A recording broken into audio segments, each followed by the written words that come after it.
ગ્રામ વિકાસ એજન્સીનો મનસ્વી વહીવટ, લાખોના ખર્ચે નવી નકોર ઈ રિક્ષા ખરીદી, પરંતુ ધક્કો તો મારવો જ પડે. આને કહેવાય મનસ્વી કારભાર. તદ્દન નવી નકોર ઈ રિક્ષાને માર્યો મજૂરોએ ધક્કો.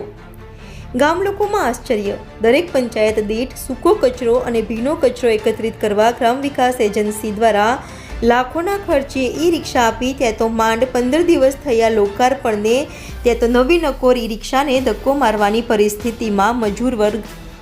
જુઓ યશસ્વી કુશળ નેતૃત્વની સરકારના નેતાઓ.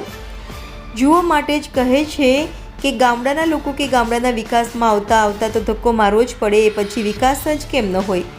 ગ્રામ વિકાસ એજન્સીને સોંપો હવે આ ઈ રિક્ષા મેન્ટેનન્સનું કામ. એમના સ્ટાફ અને અધિકારીને ખૂબ જ સારો અનુભવ છે ખરીદી અને મેન્ટેનન્સનો. જો પણ આ ઈ રિક્ષાની આહવા નગરમાં સ્થિતિ જોવા મળી, તો ડાંગ જિલ્લાના ડુંગરાળ વિસ્તારોમાં દરેક પંચાયતોમાં આપેલ ઈ રિક્ષાની શું પરિસ્થિતિ હશે.